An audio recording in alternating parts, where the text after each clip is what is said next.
Oke, buat teman-teman ya, di sini saya kedatangan lagi ya. Kedatangan tamu Mio Karbu lagi. Jadi ini motor datangnya didorong. Saya sudah pancing oli, saya sudah ganti busi. Hidup normal, langsam ya, tapi dia nggak mau digas ya. Kalau digas dia berbet, terus kalau dipaksa mati dia. Nah, sekarang kita akan coba dengarkan ya. Kita akan cek. Oke ya, itu.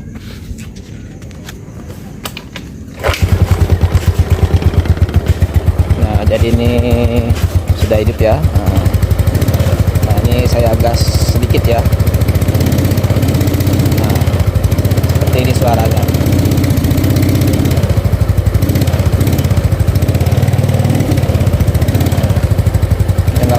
Nggak mau digas ya. Nah seperti ini sedikit-sedikit kita gas agak kencengan mau, tapi kalau kita teruskan dia nggak mau ya. Nah nggak mau ya, kalau diteruskan dia nggak mau.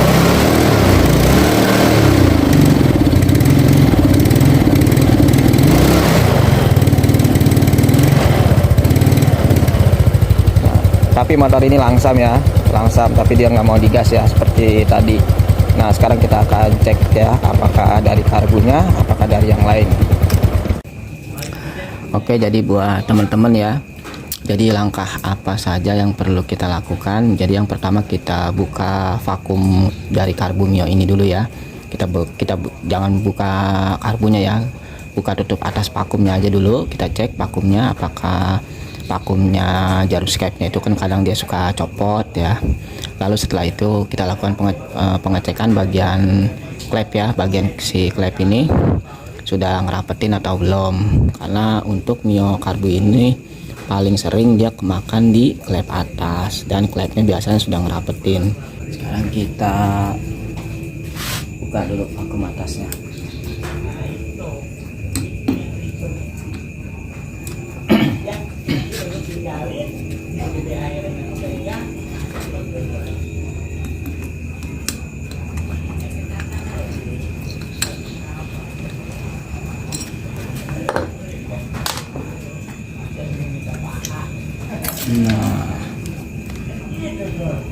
Nah, bisa terlihat ya di sini jarum skepnya copot. Nah, sampai nggak nyangkut sama sekali ya. Nih, jarum skepnya copot. Dia ketinggalan di dalam ya jarum skepnya. Nah, teman-teman bisa lihat ya. Tuh. Tinggalan di dalam dia. Oke, buat teman-teman ya, kita lanjut ya. Jadi di video saya yang sebelumnya itu analisa Mio Karbu berbet di awal, itu banyak yang komen ya, banyak yang bertanya, dan di video ini saya akan mencoba berbagi pengalaman ya tentang permasalahan karbu Mio. Oke, buat teman-teman jangan lupa subscribe, like, komen, dan di share lagi ya ke teman-teman yang lain. Dan terima kasih buat yang sudah subscribe, yang sudah menonton video ini. Semoga diluaskan rezekinya, dipanjangkan umurnya. Amin.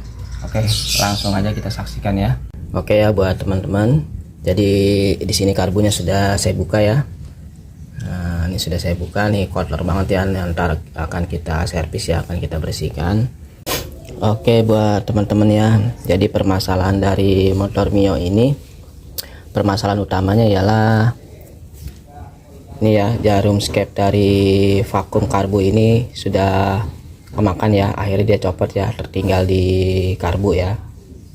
Nah lalu di sini juga sudah saya bersihkan ya, sudah saya servis. Nah bisa dilihat ya. Lalu bagian karet AFC nya ini sudah saya buka, dan bisa lihat sendiri ya, yang ini kotor banget ya. Nah yang ini sudah saya bersihkan bagian karetnya, dan bagian needle jetnya sudah saya buka ya. Needle jetnya kita akan melakukan pengukuran ya dari jarum skep ini ya. Jadi di sini saya akan mencoba membahas kembali ya, berbagi pengalaman ya, sengaja saya buka. Jadi kita melakukan pengukurannya menggunakan jarum skep yang sudah copot ini ya. Nah nanti kita akan lakukan pergantian ya, ini cuma untuk melakukan pengukuran ya. Nah, jadi untuk membuka bagian needle jet karbu Mio ini kita bisa menggunakan obeng ya, cuman jangan, harus hati-hati ya kalau kita menggunakan benda yang keras ya. Di sini saya menggunakan, saya bikin sendiri ya. Di sini saya menggunakan bambu ya. Bambu saya raut dengan seukuran dia. Nah, dia kan posisinya di sini nih, di atas. Jadi kita tinggal tusuk ya dari atas, lalu kita pukul pelan-pelan ya, seperti ini. Nah, jadi saya menggunakan bambu seperti ini, saya colok ya, saya tekan agar pada saat dia nyangkut dia nggak luka ya kalau kita menggunakan bambu ini. Nah, sekarang mungkin ada pertanyaan seperti dia sudah ganti vakum 2 kali tapi sama aja hasilnya ya. Itu bisa disebabkan dari ukuran jarum skep ini yang berbeda ya. Biasanya untuk ukuran jarum skep dari vakum yang imitasi itu biasanya dia lebih gemuk ya. Ukuran di sininya nih agak lebih besar ya. Makanya kalau kita mengganti, seandainya kita membeli vakum imitasi atau yang KW, kita gunakan jarum skep yang lama ya, yang ori ya. Nah, lalu ada juga mungkin seperti ini, karbu ini bermasalah, lalu menggantinya dengan vakum yang KW ya atau imitasi tapi langsung normal. Nah, bisa juga si needle jetnya ini sudah agak kemakan sedikit, tapi karena jarum skep imitasi ini agak gemuk, ya dia normal di situ. Ada juga seperti itu ya. Jadi bagaimana cara kita melakukan analisa di sini ya. Jadi bukan dari kita sudah ganti pergantian ini tapi sama ya.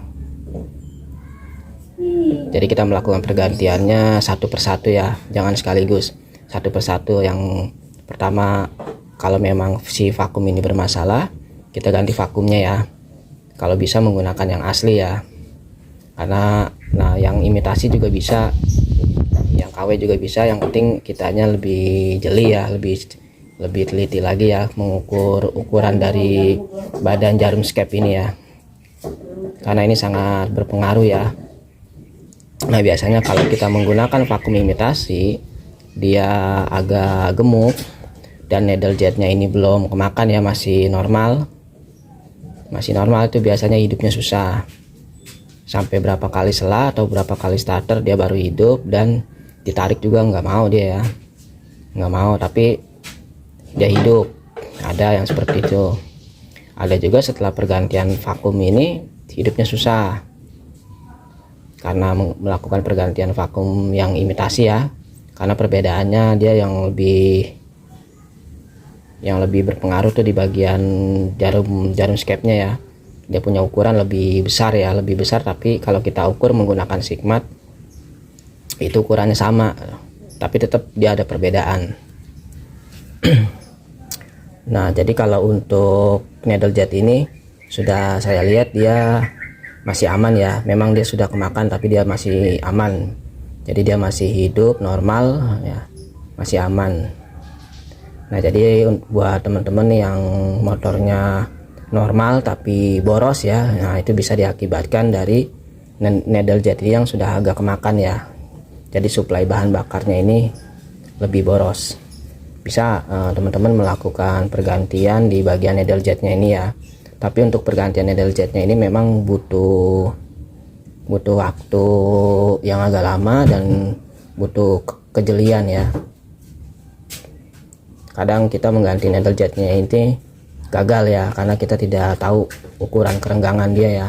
Kita bisa melihat dari sini ya ukuran kerenggangan dia. Nah, ini saya menggunakan jarum skep yang lama ya untuk mengukur kerenggangan dari main needle jet ini ya. Nah, kita akan zoom. Nah, kalau diukur kerenggangan dia ini di sini masih normal ya. Nah, kalau diukur ya masih normal, tidak seperti yang di video yang sebelumnya ya, dia banyak ya, jedanya banyak. Nah kalau di sini bisa dilihat masih agak normal lah. Tapi kalau memang buat teman-teman yang pengen benar-benar sempurna ya, bisa melakukan pergantian di needle jetnya ini. Jadi seperti itu aja ya. Oke ya, buat teman-teman nih vakumnya yang tadi ya. Nah, vakumnya sudah kita ganti. Nah sekarang kita akan coba hidupkan ya. Oke, buat teman-teman, ini sekarang akan kita coba hidupkan ya. Kita sudah ganti. Jadi yang dilakukan pergantian di karbu ini cuma vakumnya aja ya, vakum karbunya. Satu set dia dengan jarum skepnya ya. Jadi needle jetnya di sini tidak dilakukan pergantian karena needle jetnya masih normal.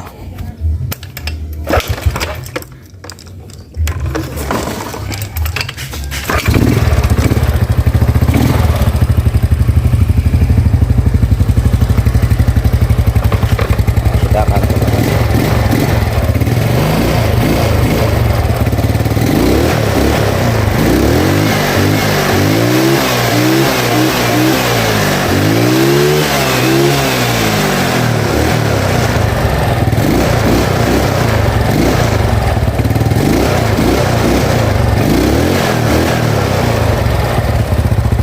Oke ya, sekarang sudah langsam, sudah mau digas ya, sudah responsif gasnya ya.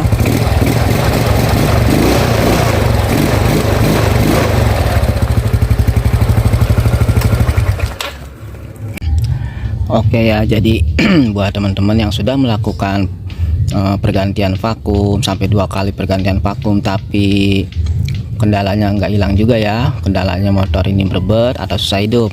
Nah kalau kendalanya berebet dengan kondisi si vakum ini bagus, terus jarum skepnya juga bagus, pengapian ini normal ya, bagus, terus CDI juga asli, dan si karbu ini koinnya juga masih rapet ya, koinnya masih rapet, dia belum renggang parah ya. Bisa diakibatkan dari needle jet yang kemakan ya. Jadi kalau untuk needle jet yang kemakan dia agak berebet ya. Jadi si jarum skepnya bagus, needle jetnya agak kemakan banyak, dia di awalnya berebet. Kenapa? Karena keborosan ya. Jadi di awalnya berebet, untuk hidup dia mudah, gampang ya, gampang dihidupkan, ditarik gas sedikit, dia berebet ya, paling sampai setengah putaran ya. Lewat dari itu mati dia, blebek karena kebanyakan BBM ya.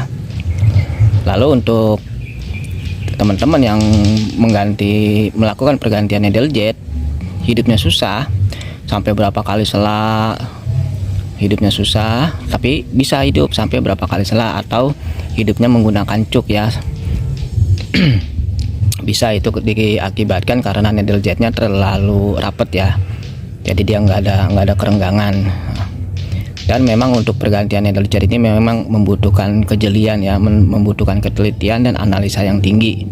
Jadi seperti itu ya, kita melakukan analisa dulu. Oke, jadi itu aja ya buat teman-teman, semoga video ini bermanfaat.